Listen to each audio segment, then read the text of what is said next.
Money purse కి ఎటువంటి paid groups కానీ ఛానల్స్ కానీ లేవు. మిమ్మల్ని మా పేరు చెప్పి ఎవరైనా డబ్బులు అడుగుతున్నారంటే అది స్కామర్స్ అని దయచేసి గుర్తుపెట్టుకోవాలి. Good evening money persons, welcome to daily money show number 1183. ఈరోజు డైలీ మనీ షోలో అప్డేట్స్ విషయంకి వచ్చేసరికి ఎల్జీ వాళ్ళ బ్యాటరీ టెక్నాలజీ ఏదైతే ఉన్నదో ఆ టెక్నాలజీ అయితే లీక్ అయిందని, అండ్ ఇది మన ఇండియాకి చెందినటువంటి ఒక 2-వీలర్ కంపెనీకి అయితే రీచ్ అయిపోయింది అన్నట్టుగా న్యూస్ అప్డేట్స్ అయితే వస్తున్నాయి. దాని గురించి ఈరోజు వీడియోలో మాట్లాడుకుందాం. దీంతో పాటుగా మార్కెట్లో చాలా ఇంపార్టెంట్ అప్డేట్స్ ఉన్నాయి అండ్ రిజల్ట్స్ కూడా ఉన్నాయి. అన్నీ కూడా 1 by 1 క్విక్గా డిస్కస్ చేసేద్దాం.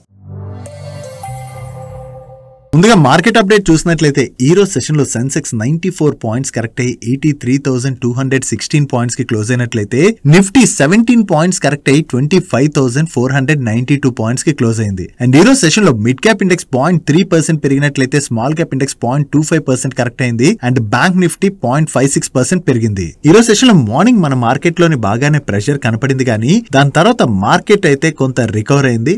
మార్కెట్ లోని ఈ రోజు రికవరీ కనపడడానికి main reason financial service sector అయితే ఈ రోజు చాలా పాజిటివ్ గా రియాక్ట్ అయింది. ఈ ఫైనాన్షియల్ సర్వీస్ సెక్టర్ పాజిటివ్ గా రియాక్ట్ అవడంతోనే ఓవరాల్ గా మార్కెట్ క్లోజ్ అయ్యే టైం కి మార్కెట్ లోని మనం కొంత రికవరీ అన్నది చూసాం. యాక్చువల్లీ మన మార్కెట్ అనే కాదు, most of the global markets అన్ని కూడా నెగిటివ్ లోనే రియాక్ట్ అవుతున్నాయి. మనం మొన్న వీడియోలో డిస్కస్ చేసుకున్నాం చూడండి, ఏ స్టాక్స్ ఏవైతే ఉన్నాయో వాటి యొక్క వాల్యుయేషన్స్ చాలా ఎక్స్పెన్సివ్ గా మారిపోవడంతో ఏ స్టాక్స్ లోనైతే ప్రెషర్ కనపడుతున్నది, ఆ ప్రెషర్ తోనే గ్లోబల్ మార్కెట్స్ అన్ని కూడా కొంతవరకు కరెక్ట్ అవుతున్నాయి. ఈవెన్ నాస్డాక్ కూడా మీరు చూడొచ్చు, ఎక్కువగా టెక్ స్టాక్స్ లిస్ట్ అయ్యి ఉండేటువంటి నాస్డాక్ కూడా నిన్న సెషన్ లోని నియర్లీ 2% అయితే కరెక్ట్ అయింది. సో గ్లోబల్ మార్కెట్స్ లో కనపడుతున్నటువంటి ఈ ప్రెషర్ తోని మన మార్కెట్ లో కూడా కొంత వాలటాలిటీ అన్నది మనం చూస్తున్నాం. అండ్ మన మార్కెట్ రిలేటెడ్ గా మాట్లాడుకోవాలంటే మన కంట్రీ రిలేటెడ్ గా నిన్న నైట్ ట్రంప్ అయితే కొన్ని పాజిటివ్ స్టేట్మెంట్స్ చేయడం జరిగింది. మన ప్రైమ్ మినిస్టర్ నరేంద్ర మోడీ గారు గ్రేట్ మ్యాన్ అని, అండ్ నెక్స్ట్ ఇయర్ లోని నేను ఇండియా కూడా విజిట్ చేస్తాను అండ్ ఇండియా కూడా రష్యా దగ్గర నుంచి క్రూడ్ ఇంపోర్ట్ చేసుకోవడం తగ్గిస్తున్నదని చెప్పి ట్రంప్ అయితే స్టేట్మెంట్స్ చేయడం జరిగింది.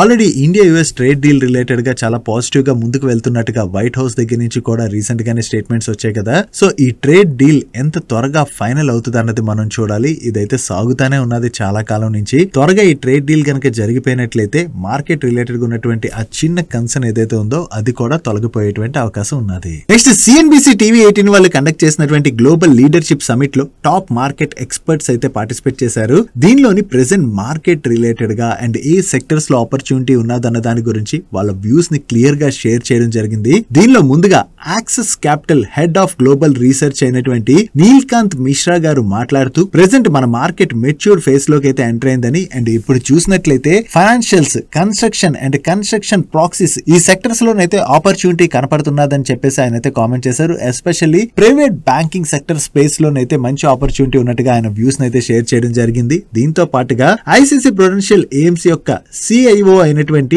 ఎస్ నారాయణ్ గారు కూడా మాట్లాడుతూ ఇప్పుడున్నటువంటి మార్కెట్ పరిస్థితి మనం చూసినట్లయితే మెచ్యూర్ బుల్ మార్కెట్ ఫేస్ లోకి అయితే మనం ఎంటర్ అయ్యామని, సో ఈ టైంలోని మనం ఇన్వెస్ట్మెంట్స్ ఏవైతే ఉంటాయో చాలా జాగ్రత్తగా చూసుకుని చేయాలి. ఎందుకంటే ఈ టైంలోని ఇన్వెస్టర్స్ యొక్క పేషెన్స్ అయితే కొంతవరకు టెస్ట్ చేస్తుంది కానీ over a period of time మంచి రిటర్న్స్ డెలివర్ చేయొచ్చని వేరియస్ సెక్టర్స్ రిలేటెడ్ గా వీళ్ళైతే పాజిటివ్ గానే ఉన్నామని చెప్పి ఆయన చెప్తున్నారు. అండ్ దీంతో పాటుగా మోర్గన్ స్టాన్లీ యొక్క మేనేజింగ్ డైరెక్టర్ అయినటువంటి రిధమ్ దేశాయ్ గారు కూడా మాట్లాడుతూ ప్రెసెంట్ బ్యాంక్స్ అయితే చాలా అట్రాక్టివ్ గా ఉన్నాయి అండ్ వాల్యుయేషన్స్ పరంగా చూసినా కూడా చాలా అట్రాక్టివ్ వాల్యుయేషన్స్ లోని మన బ్యాంకింగ్ సెక్టర్ అయితే ట్రేడ్ అవుతున్నది. సో బ్యాంక్స్ రిలేటెడ్ గా అయితే పాజిటివ్ గా ఉన్నట్టుగా ఆయన కూడా కామెంట్ చేయడం జరిగింది. ఈ బ్యాంకింగ్ సెక్టర్ రిలేటెడ్ గా మల్టిపుల్ టైమ్స్ ఈవెన్ మన వీడియోస్ లో కూడా మాట్లాడుకున్నాం కదా, especially private banks attractive valuations లో ఉన్నాయని కూడా మనం మల్టిపుల్ టైమ్స్ డిస్కస్ చేసుకోవడం జరిగింది. ప్రెసెంట్ మన ఫైనాన్షియల్ సర్వీస్ సెక్టర్ చాలా అట్రాక్టివ్ వాల్యుయేషన్స్ లో ట్రేడ్ అవుతుండడంతోనే ఈవెన్ ఫారెన్ కంపెనీస్ యొక్క ఇంట్రెస్ట్ కూడా మన బ్యాంకింగ్ సెక్టర్ రిలేటెడ్ గా క్లియర్ గా కనబడుతున్నది. సో ఇంత మంచి వాల్యుయేషన్స్ లోని ఎప్పుడు కూడా మన ప్రైవేట్ బ్యాంక్స్ అయితే ట్రేడ్ అవ్వట్లేదు.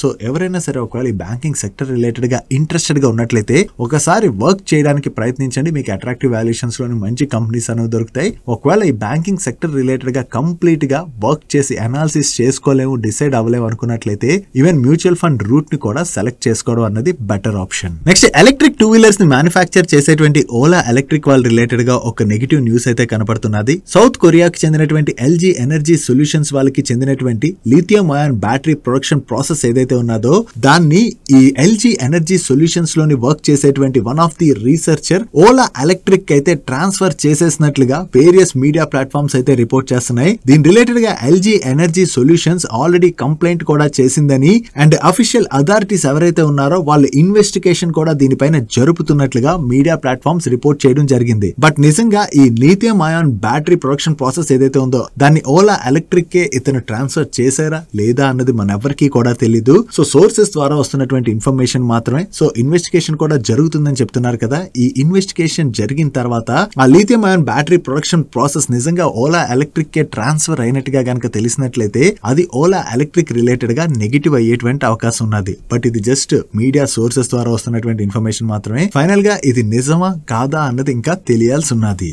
డైలీ మార్కెట్ లో వచ్చేటువంటి ఇటువంటి ఇంపార్టెంట్ ఇన్ఫర్మేషన్ ని మీతో డీటెయిల్ గా షేర్ చేయడానికి మన టీం పెడుతున్నటువంటి ఎఫర్ట్స్ కనుక మీకు హెల్ప్ఫుల్ అవుతున్నట్లయితే మన వీడియోని మర్చిపోకుండా లైక్ చేయడానికి ప్రయత్నించండి. నెక్స్ట్ లాస్ట్ ఫ్యూ మంత్స్ గా చూసినట్లయితే గోల్డ్ ప్రైస్ లోని మంచి రన్అప్ కనపడింది కదా. నో గోల్డ్ రిలేటెడ్ గా ఎస్బీఐ రీసెర్చ్ వాళ్ళు ఒక రిపోర్ట్ అయితే రిలీజ్ చేశారు. దీనిలో వీళ్ళు ఏం చెప్తున్నారంటే ప్రెసెంట్ మనం చూసాం అనుకోండి గ్లోబల్ మార్కెట్స్ లోని చాలా వాలటాలిటీ కనపడుతున్నది అండ్ గ్లోబల్ ఎకానమీస్ అన్ని కూడా కొంతవరకు స్ట్రగుల్ అవుతున్నాయి. దీంతో ఏంటంటే సేఫ్ అసెట్స్ సైడ్ ఇన్వెస్ట్మెంట్స్ అయితే మూవ్ అవుతున్నాయి. దీంతో పాటుగా వేరియస్ సెంట్రల్ బ్యాంక్స్ అన్ని కూడా కంటిన్యూస్ గా గోల్డ్ పర్చేస్ అన్నవి పెంచుకుంటూ వెళ్తున్నాయి కదా. దీనిలో చైనీస్ సెంట్రల్ బ్యాంక్ కావచ్చు, మన ఇండియన్ సెంట్రల్ బ్యాంక్ అనేటువంటి ఆర్బీఐ కావచ్చు, వీటితో పాటు వేరియస్ అదర్ సెంట్రల్ బ్యాంక్స్ కూడా కంటిన్యూస్ గా గోల్డ్ పర్చేస్ చేస్తుండడంతో గోల్డ్ డిమాండ్ అయితే భయంకరంగా పెరుగుతున్నది. దీంతోనే గోల్డ్ ప్రైస్ అయితే మూవ్ అవుతున్నదని అండ్ ప్రెసెంట్ సిచ్యువేషన్ చూసినా కూడా కొంతవరకు geo political risk, inflationary pressure ఇవన్నీ ఏవైతే ఉన్నాయో వాటి వల్ల గోల్డ్ లోని మరికొన్ని రోజులైతే పాజిటివ్ ర్యాలీ కనపడేటువంటి అవకాశం ఉన్నదని చెప్పి వీళ్ళు షేర్ చేస్తున్నారు. సో ఓవరాల్ గా చూసుకున్నట్లయితే గోల్డ్ ప్రైస్ లాస్ట్ 2 years లో మనం చూసాం అనుకోండి చాలా ఎక్కువగా పెరిగింది. సో ఇక్కడి నుంచి ఒకవేళ గోల్డ్ ప్రైస్ మరీ అంతలా పెరుగుతుందా అంటే last 2 years scenario is different, ఇప్పుడు scenario is different. Gold price అలా అని చెప్పి పెరగదని కాదు, పెరగచ్చు. బట్ లాస్ట్ 2 years లో ఏదైతే మనం మ్యాసివ్ రన్అప్ చూసామో అటువంటి రన్అప్ అయితే ఇక్కడ నుంచి కనపడకపోవచ్చు. రిటర్న్స్ రావని కాదు, మోడరేట్ గా రిటర్న్స్ అయితే డెలివర్ చేయొచ్చు. బట్ లాస్ట్ 2 years గా చూసినటువంటి సినారియో అయితే డిఫరెంట్. ఇక్కడ నుంచి సేమ్ రన్అప్ మనం అయితే ఎక్స్పెక్ట్ చేయకూడదు. ఒకవేళ ఇప్పటి వరకు గోల్డ్ కి కంటిన్యూస్ గా సపోర్ట్ చేసినటువంటి సెంట్రల్ బ్యాంక్స్ కనుక గోల్డ్ ని కొనడం ఆపేసాయి అనుకోండి కొన్ని రోజులు గోల్డ్ ప్రైస్ లోని మనం కొంత వాలటాలిటీ కూడా చూసేటువంటి అవకాశం అయితే ఉన్నది. బట్ సెంట్రల్ బ్యాంక్స్ పర్చేస్ ఎప్పుడు ఆపుతాయి అన్నది ఎవరూ కూడా చెప్పలేము. నెక్స్ట్ రీసెంట్ గా యుఎస్ ప్రెసిడెంట్ అయినటువంటి డొనాల్డ్ ట్రంప్ మాట్లాడుతూ పాకిస్తాన్ సీక్రెట్ గా న్యూక్లియర్ టెస్ట్లు అయితే కండక్ట్ చేస్తుంది. ఈవెన్ పాకిస్తానే కాదు, రష్యా, చైనా ఇటువంటి కంట్రీస్ అన్ని కూడా చేస్తున్నాయి. యుఎస్ కూడా చేస్తదని చెప్పేసి డొనాల్డ్ ట్రంప్ స్టేట్మెంట్స్ చేయడం జరిగింది కదా. దీనికి మన డిఫెన్స్ మినిస్టర్ అయినటువంటి రాజ్నాథ్ సింగ్ గారు స్ట్రాంగ్ కౌంటర్ ఇచ్చారు. పాకిస్తాన్ కావచ్చు, చైనా కావచ్చు, నార్త్ కొరియా కావచ్చు, ఈవెన్ యుఎస్ కావచ్చు, ఎవరైనా సరే ఇటువంటి న్యూక్లియర్ టెస్టులు చేసుకునేవండి. దీని గురించి మేము ఇప్పుడే మాట్లాడలేం. కానీ ఫ్యూచర్ ఖచ్చితంగా ప్రతి ఒక్కరికి కూడా ఇండియా ఏం చేయగలదు అన్న సమాధానం అయితే చాలా స్ట్రాంగ్ గానే దొరుకుతుందని చెప్పి రాజ్నాథ్ సింగ్ గారు అయితే స్టేట్మెంట్ ఇవ్వడం జరిగింది. అంటే డొనాల్డ్ ట్రంప్ మేము న్యూక్లియర్ టెస్టులు చేస్తున్నాం, ఈవెన్ పాకిస్తాన్ కూడా చేస్తుంది, ఇలా చెప్తూ ఏదో భయపెడుతున్నట్టుగా స్టేట్మెంట్స్ ఇచ్చారు కదా. దానికైతే మన రాజ్నాథ్ సింగ్ గారు అయితే స్ట్రాంగ్ గానే కౌంటర్ ఇచ్చినట్టుగా మనం అర్థం చేసుకోవచ్చు. అంటే ఇండియా న్యూక్లియర్ టెస్టులు చేస్తదని చెప్పేసి అయితే ఎక్కడా కామెంట్ చేయలేదు, కానీ ఖచ్చితంగా దీనికైతే స్ట్రాంగ్ కౌంటర్ ఇస్తా ఉన్నట్టుగా ఆయన ఇచ్చినటువంటి స్టేట్మెంట్స్ ని బట్టి మనం అర్థం చేసుకోవచ్చు. ఇండియా ఎప్పుడూ కూడా యుద్ధాన్ని ముందుగా కోరుకోదు, కానీ ఎవరైనా సరే ఇండియా మీద దాడి చేయాలని చూస్తే మాత్రం ఇండియా ఎప్పుడు కూడా స్ట్రాంగ్ గా కౌంటర్ ఇస్తుంటుంది. ఈవెన్ పాకిస్తాన్ రీసెంట్ గా ఇటువంటి దాడులే మన పైన జరిపినప్పుడు మనం ఆపరేషన్ సింధూర్ ద్వారా వాళ్ళకి ఎటువంటి రెస్పాన్స్ ఇచ్చామన్నది ప్రపంచం మొత్తానికి కూడా తెలుసు. Coming to Friday question, previous వీడియోలోని మిమ్మల్ని ఏం క్వశ్చన్ అడిగానంటే మన ఇండియాలోని హైయెస్ట్ ఇన్కమ్ ట్యాక్స్ స్లాబ్ ఏ ఇయర్లో ఉండేది అండ్ ఎంత అని అడిగాను. యాక్చువల్లీ ఎర్లీ 1970s మన ఇండియాలో almost 97.5% highest income tax slab అయితే ఉండేది. కాకపోతే అప్పుడు ట్యాక్స్ కట్టే వాళ్ళు చాలా తక్కువ మంది ఉండేవారు కదా. సో గవర్నమెంట్కి వచ్చేటువంటి ఇన్కమ్ కూడా చాలా తక్కువ. సో దాంతో ఆ టైంలోని హైయెస్ట్ ట్యాక్స్ స్లాబ్ అయితే ఉండేది 97.5%. అండ్ రాను ఇన్కమ్ ట్యాక్స్ పే చేసే వాళ్ళ సంఖ్య పెరుగుతుండడంతో ఇటు ఇన్కమ్ ట్యాక్స్ స్లాబ్స్ అన్నవి కూడా తగ్గుతూ వస్తున్నాయి. అండ్ ఈ వీక్ ఫ్రైడే క్వశ్చన్ విషయంకి వచ్చేసరికి మనకి రెగ్యులర్గా ఏదైనా సెర్చ్ చేయాలనుకున్నట్లయితే ఫస్ట్ గూగుల్ సెర్చ్ ఇంజిన్లోకి వెళ్ళిపోతాం. ఇప్పుడు కూడా అన్ని యూజ్ చేస్తున్నాం, కానీ మనకి జనరల్లీ గూగుల్ సెర్చ్ ఇంజిన్ అన్నది బాగా అలవాటు కదా. సో గూగుల్ కంపెనీకి ఇప్పుడు గూగుల్ అని పేరు ఉన్నది, కానీ ప్రీవియస్గా వేరే నేమ్ ఉండేది. ఆ పేరేంటి మీకు తెలిసినట్లయితే కింద కామెంట్ సెక్షన్లో కామెంట్ చేయండి, లేదా next week Friday daily money షోలోని దీని ఆన్సర్ మీకు షేర్ చేస్తాను. నెక్స్ట్ ఇన్ఫోసిస్ వాళ్ళు రీసెంట్ గా బైబ్యాక్ అనౌన్స్ చేశారు కదా. ఈ బైబ్యాక్ లోని వీళ్ళు ఈచ్ షేర్ ని 1800 రూపీస్ కి అయితే బైబ్యాక్ చేయనున్నారు. టోటల్ గా బైబ్యాక్ సైజ్ వచ్చి 18,000 crores. ఈ బైబ్యాక్ రిలేటెడ్ గా ఇప్పుడు వీళ్ళ దగ్గర నుంచి రికార్డ్ డేట్ వచ్చేసింది. November 14th ని బైబ్యాక్ యొక్క రికార్డ్ డేట్ గా వీళ్ళు ఫిక్స్ చేశారు. సో మీలో ఎవరైనా ఈ బైబ్యాక్ లో పార్టిసిపేట్ చేయాలనుకున్నట్లయితే November 14th నాటికల్లా మీ డిమాట్ అకౌంట్ లోని ఈ షేర్స్ అయితే క్రెడిట్ అయి ఉండాలి. Next project consultancy services offer చేసేటువంటి NBCC వాళ్ళకి హెవీ వెహికల్ ఫ్యాక్టరీ దగ్గర నుంచి కొత్తగా ఒక ఆర్డర్ వచ్చింది. Order value approximately 350 crores. And ఈ ఆర్డర్ లో భాగంగా వీళ్ళు మేజర్ సివిల్ వర్క్స్ అయితే చేయాలని చెప్పి ఎక్స్చేంజెస్ కి అప్డేట్ చేస్తున్నారు. సో వీళ్ళు కొత్తగా ఏదైతే ఈ ఆర్డర్ విన్నారో ఇది NBCC వాళ్ళ రిలేటెడ్ గా మనం పాజిటివ్ గా చూడొచ్చు. నెక్స్ట్ రీసెంట్ గా అపోలో మైక్రో సిస్టమ్స్ వాళ్ళ నెంబర్స్ వచ్చాయి కదా, వాటి గురించి మనం డిస్కస్ చేసుకున్నాం కూడా. ఇప్పుడు అపోలో మైక్రో సిస్టమ్స్ వాళ్ళకి కొత్తగా టోటల్ 34 crores వర్త్ ఆర్డర్స్ అయితే వచ్చినట్టుగా వీళ్ళు షేర్ చేస్తున్నారు. దీనిలో మనం చూసినట్లయితే DRDO దగ్గర నుంచి వీళ్ళకి ఒక 11 crores వర్త్ ఆర్డర్ వచ్చింది. అండ్ అలాగే ఒక డిఫెన్స్ పబ్లిక్ సెక్టర్ కంపెనీ దగ్గర నుంచి కూడా 22 crores పైన ఆర్డర్ వచ్చినట్టుగా చెప్తున్నారు. అండ్ ప్రైవేట్ కంపెనీస్ నుంచి కూడా కొన్ని ఆర్డర్స్ వచ్చాయి.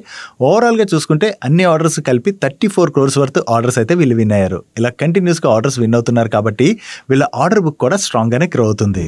నెక్స్ట్ RVNL వాళ్ళ రిలేటెడ్ గా ఒక పాజిటివ్ అప్డేట్ ఉన్నది. వీళ్ళు సెంట్రల్ రైల్వే వాళ్ళు ఫ్లోట్ చేసినటువంటి టెండర్ లో పార్టిసిపేట్ చేసి L1 బిడ్డర్ గా అయితే సెలెక్ట్ అయ్యారు. Contract value approximately 272 crores. And ఈ కాంట్రాక్ట్ లో భాగంగా వీళ్ళు ట్రాక్షన్ సబ్ సిస్టమ్ రిలేటెడ్ గా మీకు ఇక్కడ కనపడుతున్నటువంటి వేరియస్ వర్క్స్ అయితే చేయవలసి ఉన్నది. Next electric trucks and electric buses manufacture చేసేటువంటి కంపెనీస్ రిలేటెడ్ గా ఒక పాజిటివ్ న్యూస్ అయితే కనపడుతున్నది. మన కంట్రీలోని ఎలక్ట్రిక్ వెహికల్ సేల్స్ ని పుష్ చేసేందుకు గాను government of India various schemes తీసుకొచ్చింది కదా. సో ఈ స్కీమ్స్ ఏమైందంటే జనరల్లీ ఎలక్ట్రిక్ 2-wheelers కావచ్చు, ఎలక్ట్రిక్ 4-wheeler సేల్స్ అయితే బాగానే పెరిగాయి. కాకపోతే electric buses and electric trucks యొక్క అడాప్షన్ అయితే కొంత స్లోగా జరుగుతున్నది. ఎందుకంటే కమర్షియల్ వెహికల్ స్పేస్ లోని లోన్స్ ఉంటాయి కదా, లోన్స్ పైన ఉండేటువంటి ఇంట్రెస్ట్ రేట్ కొంత ఎక్కువగా ఉండడంతో వీటి యొక్క పుష్ స్లో అవుతున్నదని చెప్పి ఇప్పుడు గవర్నమెంట్ ఆఫ్ ఇండియా ఈ electric trucks and electric buses financing related గా ఒక ఇన్సెంటివ్ స్కీమ్ ని తీసుకురావడానికి ప్రయత్నిస్తున్నదని, దీనిలో భాగంగా electric buses and electric trucks కొన్న వాళ్ళకి అఫోర్డబుల్ రేట్స్ లోనే ఫైనాన్సింగ్ సొల్యూషన్స్ లభించినట్లయితే ఎక్కువ మంది ఎలక్ట్రిక్ బస్సెస్ అండ్ ట్రక్స్ కొనుక్కునేటువంటి అవకాశం ఉంది. కాబట్టి దీని రిలేటెడ్ గా గవర్నమెంట్ వర్క్ చేస్తుందని చెప్పి వేరియస్ మీడియా ప్లాట్ఫామ్స్ అయితే రిపోర్ట్ చేస్తున్నాయి. ఒకవేళ గవర్నమెంట్ గనక ఈ స్కీమ్ తీసుకొచ్చినట్లయితే electric buses and trucks sales బాగానే పెరిగేటువంటి అవకాశం ఉన్నది. కాబట్టి వీటిని మ్యానుఫ్యాక్చర్ చేసేటువంటి కంపెనీస్ లైక్ JBM ఆటో కావచ్చు, ఓలెక్ట్రా గ్రీన్ కావచ్చు, టాటా మోటార్స్, అశోక్ లైలాండ్ ఇటువంటి వాళ్ళందరూ రిలేటెడ్ గా మనం పాజిటివ్ గా చూడొచ్చు.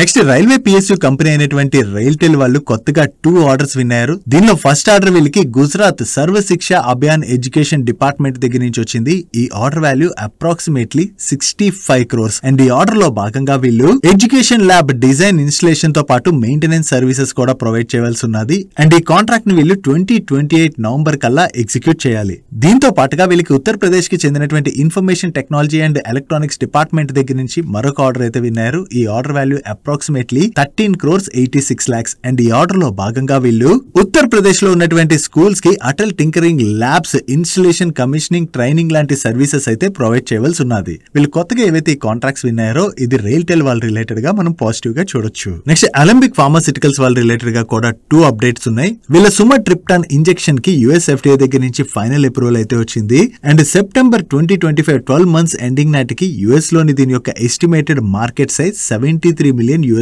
నో దీని రిలేటెడ్ గా వీళ్ళకి ఫైనల్ అప్రూవల్ వచ్చింది కాబట్టి US లో దీనికి ఉన్నటువంటి ఆపర్చునిటీని వీళ్ళు క్యాటర్ చేసేటువంటి అవకాశం ఉంది. సో ఇది అలంబిక్ ఫార్మా వాళ్ళకి అయితే పాజిటివ్ కానుంది. దీంతో పాటుగా వీళ్ళ డసాటినిబ్ టాబ్లెట్స్ కి US FDA దగ్గర నుంచి ఫైనల్ అప్రూవల్ రావడం జరిగింది. అండ్ ఈ టాబ్లెట్స్ యొక్క 12 months market size $1017 million. So వీళ్ళ 2 ప్రొడక్ట్స్ కి US FDA దగ్గర నుంచి ఫైనల్ అప్రూవల్ వచ్చింది కాబట్టి ఇది అలంబిక్ ఫార్మాసిటికల్స్ వాళ్ళకి అయితే పాజిటివ్ కానుంది. నెక్స్ట్ BHEL వాళ్ళకి NTPC లిమిటెడ్ వాళ్ళ దగ్గర నుంచి కొత్తగా ఒక కాంట్రాక్ట్ వచ్చింది. ఈ కాంట్రాక్ట్ లో భాగంగా వీళ్ళు ఒడిస్సాలోని Darlipali super critical thermal power project related గా EPC వర్క్స్ అయితే చేయవలసి ఉన్నది. అండ్ ఈ contract value approximately 6,650 crores. And ఈ కాంట్రాక్ట్ ని 48 months లోని కంప్లీట్ చేయవలసి ఉన్నది. సో వీళ్ళు కొత్తగా ఏదైతే ఈ కాంట్రాక్ట్ విన్నారో ఇది BHEL వాళ్ళ రిలేటెడ్ గా మనం పాజిటివ్ గా చూడొచ్చు. Next eco friendly refrigerant gases business చేసేటువంటి రిఫెక్స్ ఇండస్ట్రీస్ వాళ్ళకి ఒక మేజర్ పవర్ ప్రొడ్యూసర్ దగ్గర నుంచి కొత్తగా ఒక కాంట్రాక్ట్ వచ్చింది. Contract value approximately 30 crores. And ఈ కాంట్రాక్ట్ లో భాగంగా NHA రోడ్ ప్రాజెక్ట్స్ కోసం వీళ్ళు పాండ్ యాష్ ట్రాన్స్పోర్టేషన్ సర్వీసెస్ అయితే ప్రొవైడ్ చేయవలసి ఉన్నది. నెక్స్ట్ ఈ రోజు సెషన్ లోని స్టీల్ స్టాక్స్ అయినటువంటి GAIL, Tata steel and JSW steel లాంటి స్టాక్స్ కొంత పాజిటివ్ గా రియాక్ట్ అయ్యాయి కదా. దానికి కారణం ఏంటంటే ప్రీవియస్ గా government of India steel sector ని ప్రొటెక్ట్ చేసేందుకు గాను స్టీల్ ఇంపోర్ట్స్ పైన 3 years పాటు సేఫ్ గార్డ్ డ్యూటీని అయితే విధిస్తామని చెప్పి అనౌన్స్ చేసింది కదా. ఈ ప్రపోజల్ ని ఫైనాన్స్ మినిస్ట్రీ ఈ రోజు పాస్ చేసేటువంటి అవకాశం ఉన్నదని చెప్పి మీడియా ప్లాట్ఫామ్స్ అయితే రిపోర్ట్ చేస్తున్నాయి. ఒకవేళ ఈ స్టీల్ సెక్టర్ ని ప్రొటెక్ట్ చేసేందుకు గాను ఫైనాన్స్ మినిస్టర్ ఈ ప్రపోజల్ ని కనుక పాస్ చేసేసినట్లయితే అది మన లోకల్ స్టీల్ కంపెనీస్ కి పాజిటివ్ అవుతుంది. కాబట్టి ఈ రోజు సెషన్ లో ఈ స్టాక్స్ లోని మనకి పాజిటివ్ మూమెంటం కనపడింది. నెక్స్ట్ ఎయిర్టెల్ లోని సింగ్టెల్ వాళ్ళకు ఉన్నటువంటి స్టేక్ లోని 0.8% స్టేక్ ని ఈ రోజు సెషన్ లో బ్లాక్ డీల్ లో సెల్ చేయొచ్చు అని చెప్పి నిన్న నైట్ న్యూస్ అప్డేట్స్ వచ్చాయి. అండ్ ఈ రోజు సెషన్ లో ఈ బ్లాక్ డీల్ కూడా జరిగిపోయింది. సో ఈ బ్లాక్ డీల్ లోని సింగ్టెల్ వాళ్ళు ఓవరాల్ గా 0.8% స్టేక్ అయితే సెల్ చేశారు. అండ్ ఈ ట్రాన్సాక్షన్ ప్రైవేట్ ప్లేస్మెంట్ ద్వారా ఎగ్జిక్యూట్ చేసినట్లుగా సింగ్టెల్ వాళ్ళు అయితే షేర్ చేస్తున్నారు. ఓవరాల్ గా ఈ స్టేక్ సేల్ చేసిన తర్వాత ఎయిర్టెల్ లోని వీళ్ళు 27.5% స్టేక్ అయితే హోల్డ్ చేయబోతున్నారు. ఈ రోజు సెషన్ లో ఈ బ్లాక్ ట్రేడ్ జరగడంతోనే మనకి ఎయిర్టెల్ స్టాక్ లోని ప్రెషర్ కనపడింది. డైలీ మార్కెట్ లో వచ్చేటువంటి ఇటువంటి ఇంపార్టెంట్ అప్డేట్స్ ని మీతో డీటెయిల్ గా షేర్ చేయడానికి మన మనీ పర్స్ టీమ్ ఏవైతే ఎఫర్ట్స్ పెడుతుందో ఆ ఎఫర్ట్స్ కనుక మీకు హెల్ప్ఫుల్ అవుతున్నట్లయితే మన వీడియోని మర్చిపోకుండా లైక్ చేయడానికి ప్రయత్నించండి. నెక్స్ట్ నిన్న నైట్ డ్యామ్ క్యాపిటల్ వాళ్ళ నెంబర్స్ వచ్చి వీళ్ళ నెంబర్స్ ఎలా ఉన్నాయో చూద్దాం. ఇయర్ ఆన్ ఇయర్ లో వీళ్ళ టోటల్ ఇన్కమ్ లో 69% గ్రోత్ డెలివర్ చేసినట్లయితే ప్యాట్ లో 141% గ్రోత్ డెలివర్ చేశారు. ఈవెన్ ప్రీవియస్ క్వార్టర్ తో కంపేర్ చేసిన ఈ క్వార్టర్ లో వీళ్ళ ఆపరేటింగ్ రెవెన్యూ లో మంచి గ్రోత్ డెలివర్ చేయడం జరిగింది.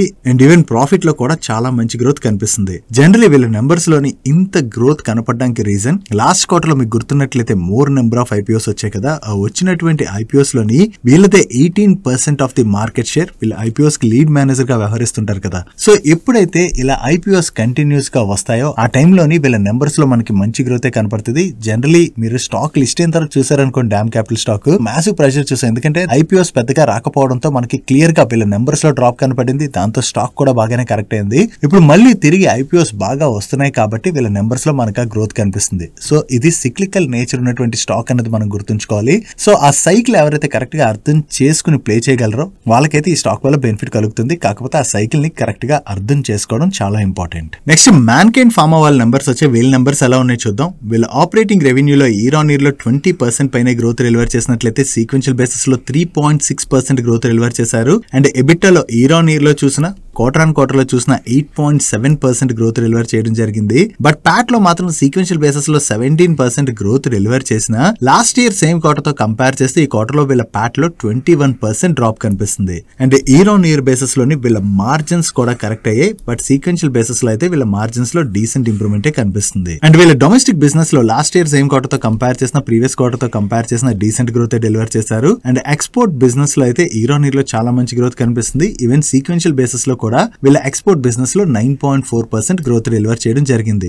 ఓవరాల్ గా సీక్వెన్షియల్ బేసిస్ లో వీళ్ళ నెంబర్స్ బాగున్నాయి. ఇయర్ ఆన్ ఇయర్ లో చూస్తే వీళ్ళ టాప్ లైన్ లో అయితే గ్రోత్ డెలివర్ చేశారు కానీ బాటమ్ లైన్ లో డ్రాప్ కనిపిస్తుంది. అండ్ మార్జిన్స్ లో కూడా మనకి ప్రెషర్ కనిపిస్తుంది. నెక్స్ట్ లుపిన్ వాళ్ళ నెంబర్స్ వచ్చే వీళ్ళ నెంబర్స్ ఎలా ఉన్నాయో చూద్దాం. లాస్ట్ ఇయర్ సేమ్ క్వార్టర్ తో కంపేర్ చేస్తే ఈ క్వార్టర్ లో వీళ్ళ నెట్ సేల్స్ లో 24.3% గ్రోత్ డెలివర్ చేసినట్లయితే టోటల్ రెవెన్యూస్ లో 24% గ్రోత్ డెలివర్ చేశారు. అండ్ ఎబిటాలోని 63% గ్రోత్ డెలివర్ చేయడం జరిగింది. అండ్ నెట్ ఇన్కమ్ లో 73% పైన గ్రోత్ డెలివర్ చేశారు. అండ్ ప్రీవియస్ క్వార్టర్ తో కంపేర్ చేసిన ఈ క్వార్టర్ లో వీళ్ళ నెట్ సేల్స్ లోను మంచి గ్రోత్ డెలివర్ చేయడం జరిగింది. టోటల్ రెవెన్యూస్ లో గ్రోత్ కనిపిస్తుంది. అండ్ ఎబిటాలోను నెట్ ఇన్కమ్ లో కూడా మంచి గ్రోత్ డెలివర్ చేశారు. ఓవరాల్ గా ఈ క్వార్టర్ లో లుపిన్ వాళ్ళ నెంబర్స్ అయితే బాగానే ఉన్నాయి. కాకపోతే వీళ్ళ మేనేజ్మెంట్ అయితే ఈ రిజల్ట్స్ తర్వాత మాట్లాడుతూ ఈ ఇయర్ సెకండ్ హాఫ్ కొంత వీక్ గా ఉండొచ్చు అని చెప్పి ఎక్స్పెక్ట్ చేస్తున్నట్టుగా కామెంట్ చేసింది. Mainly financial year 26 first half లోని వీళ్ళు 30% వరకు మార్జిన్స్ జనరేట్ చేసినట్లయితే ఈ సెకండ్ హాఫ్ లోని వీళ్ళు 25 to 26% వరకు మార్జిన్స్ జనరేట్ చేయొచ్చు అని చెప్పి గైడెన్స్ ఇస్తున్నారు. అండ్ ఫైనాన్షియల్ ఇయర్ 27 లో కూడా వీళ్ళ ఎబిటా మార్జిన్స్ అరౌండ్ 25% వరకు ఉండొచ్చు. దానికి ఏంటంటే కొంత ప్రైస్లు కరెక్ట్ అవ్వచ్చు. దానివల్ల మార్జిన్స్ లో అయితే ప్రెషర్ కనపడేటువంటి అవకాశం ఉన్నదని చెప్పి మేనేజ్మెంట్ అయితే గైడెన్స్ ఇవ్వడం జరిగింది. సో ఒకవేళ సెకండ్ హాఫ్ లో వీళ్ళ మార్జిన్స్ కానీ దెబ్బతిన్నాయంటే కొంత స్టాక్ లో మనం ప్రెషర్ చూసే అవకాశం ఉన్నది. Next various electronics contract manufacturing services offer చేసే అంబర్ ఎంటర్ప్రైజెస్ వాళ్ళ నెంబర్స్ కూడా వచ్చాయి. లాస్ట్ ఇయర్ సేమ్ క్వార్టర్ తో కంపేర్ చేస్తే ఈ క్వార్టర్ వీళ్ళ ఆపరేటింగ్ రెవెన్యూలో 2% డ్రాప్ కనపడుతున్నట్లయితే ఆపరేటింగ్ ఎబిటాలో 19% డ్రాప్ కనిపిస్తుంది. And last year same quarter లో వీళ్ళు 21 crores ప్యాట్ జనరేట్ చేసినట్లయితే ఈ క్వార్టర్ లో 32 crores లాస్ జనరేట్ చేయడం జరిగింది. సో ఓవరాల్ గా చూసుకుంటే ఈ క్వార్టర్ లో అంబర్ ఎంటర్ప్రైజెస్ వాళ్ళ నెంబర్స్ వీక్ గా ఉండడంతోనే ఈ రోజు సెషన్ లో అంబర్ ఎంటర్ప్రైజెస్ స్టాక్ లో మనకి ప్రెషర్ కనపడింది. నెక్స్ట్ ఎల్ఐసి వాళ్ళ నెంబర్స్ వచ్చే వీళ్ళ నెంబర్స్ ఎలా ఉన్నాయో చూద్దాం. లాస్ట్ ఇయర్ ఫస్ట్ హాఫ్ తో కంపేర్ చేస్తే ఈ ఇయర్ ఫస్ట్ హాఫ్ లోని వీళ్ళ టోటల్ ప్రీమియం ఇన్కమ్ లో 5% గ్రోత్ డెలివర్ చేసినట్లయితే గ్రూప్ బిజినెస్ ప్రీమియం లోని 6% పైన గ్రోత్ డెలివర్ చేశారు. అండ్ రెన్యువల్ ప్రీమియం లో కూడా 6% పైన గ్రోత్ డెలివర్ చేయడం జరిగింది. బట్ వీళ్ళ ఇండివిజువల్ న్యూ బిజినెస్ ప్రీమియం లో మాత్రం 3.54% డ్రాప్ కనిపిస్తుంది. And last year first half తో కంపేర్ చేస్తే ఈ ఇయర్ ఫస్ట్ హాఫ్ లోని వీళ్ళ మార్కెట్ షేర్ కూడా 1.6% వరకు తగ్గింది. అండ్ ఇయర్ ఆన్ ఇయర్ లో వీళ్ళ ఏఎం లో అయితే 3% పైన గ్రోత్ డెలివర్ చేశారు. అండ్ ప్యాట్ లోని 16% పైన గ్రోత్ డెలివర్ చేయడం జరిగింది. And last year first half తో కంపేర్ చేస్తే ఈ ఇయర్ ఫస్ట్ హాఫ్ లోని వీళ్ళ ఎన్పిఏ కూడా తగ్గింది, which is good. And year on year లో వీళ్ళ టోటల్ ఏపీఈ లో అయితే డీసెంట్ గ్రోత్ డెలివర్ చేశారు. And net value of new business లో కూడా డీసెంట్ గ్రోత్ డెలివర్ చేయడం జరిగింది. అండ్ న్యూ బిజినెస్ మార్జిన్ లో కూడా ఇంప్రూవ్మెంట్ కనిపిస్తుంది. ఓవరాల్ గా చూసుకుంటే ఈ క్వార్టర్ లో ఎల్ఐసి వాళ్ళ నెంబర్స్ అయితే డీసెంట్ గానే ఉన్నాయి. నెక్స్ట్ అరవింద్ లిమిటెడ్ వాళ్ళ నెంబర్స్ వచ్చి వీళ్ళ నెంబర్స్ ఎలా ఉన్నాయి చూద్దాం. లాస్ట్ ఇయర్ సేమ్ క్వార్టర్ తో కంపేర్ చేస్తే ఈ క్వార్టర్ లో వీళ్ళ రెవెన్యూస్ లో 8% గ్రోత్ డెలివర్ చేసినట్లయితే ఎబిటా లోని 13% గ్రోత్ డెలివర్ చేశారు. అండ్ ప్యాట్ లో 70% గ్రోత్ డెలివర్ చేయడం జరిగింది. ఈవెన్ ప్రీవియస్ క్వార్టర్ తో కంపేర్ చేసిన ఈ క్వార్టర్ లో వీళ్ళ ఆపరేటింగ్ రెవెన్యూలో మంచి గ్రోత్ డెలివర్ చేశారు. అండ్ ప్రీవియస్ క్వార్టర్ లోని వీళ్ళు 54 crores ప్యాట్ జనరేట్ చేసినట్లయితే ఈ క్వార్టర్ లోని 106 crores ప్యాట్ జనరేట్ చేయడం జరిగింది. అండ్ ఈ రిజల్ట్స్ రిలేటెడ్ గా వీళ్ళ మేనేజ్మెంట్ షేర్ చేస్తూ అక్రాస్ సెగ్మెంట్స్ లోని వీళ్ళ వాల్యూమ్స్ లో అయితే మంచి గ్రోత్ డెలివర్ చేసినట్టుగా మేనేజ్మెంట్ అయితే చెప్తుంది. ఓవరాల్ గా చూసుకుంటే ఈ క్వార్టర్ లోని అరవింద్ లిమిటెడ్ వాళ్ళ నెంబర్స్ బాగుండటంతోనే ఈ రోజు సెషన్ లో స్టాక్ పాజిటివ్ గా రియాక్ట్ అయింది. నెక్స్ట్ హిండాల్కో వాళ్ళ నెంబర్స్ వచ్చే వీళ్ళ నెంబర్స్ ఎలా ఉన్నాయి చూద్దాం. ఇయర్ ఆన్ ఇయర్ లోని వీళ్ళ రెవెన్యూస్ లో 13% గ్రోత్ డెలివర్ చేసినట్లయితే ఎబిటాలో 6% గ్రోత్ డెలివర్ చేశారు. అండ్ ప్యాట్ లో 21% గ్రోత్ డెలివర్ చేయడం జరిగింది. ఈవెన్ ప్రీవియస్ క్వార్టర్ తో కంపేర్ చేసిన ఈ క్వార్టర్ లో వీళ్ళ ఆపరేటింగ్ రెవెన్యూలో మంచి గ్రోత్ డెలివర్ చేశారు. అండ్ ప్రీవియస్ క్వార్టర్ లో వీళ్ళు 4004 crores ప్యాట్ జనరేట్ చేసినట్లయితే ఈ క్వార్టర్ లో 4741 crores ప్యాట్ జనరేట్ చేయడం జరిగింది. ఓవరాల్ గా ఈ క్వార్టర్ లో వీళ్ళ టాప్ లైన్ లోను బాటమ్ లైన్ లోను డీసెంట్ గ్రోత్ డెలివర్ చేశారు. That's it for today's daily Manishi guys. ఇండోస్ డైలీ మనిషి క్లోజ్ చేసే ముందు మన వర్కౌట్స్ విషయంకి వచ్చేసరికి నిన్న ఆల్మోస్ట్ 5 kilometers పైనే వాక్ చేశాను. అండ్ అలాగే ఒక half an hour abdomen workouts చేశాను. అండ్ మీరేం వర్కౌట్స్ చేశారో కింద కామెంట్ సెక్షన్ లో కామెంట్ చేయండి. అండ్ డైలీ మనిషిలో షేర్ చేసిన ఇన్ఫర్మేషన్ మీకు హెల్ప్ఫుల్ అయినట్లయితే మన వీడియోని లైక్ చేస్తూ ఛానల్ని సబ్స్క్రైబ్ చేసుకోవడం మర్చిపోకండి. నేను చంద్రశేఖర్ పత్రి మరొక ఇంట్రెస్టింగ్ వీడియోతో కలుద్దాం. Good night and happy weekend.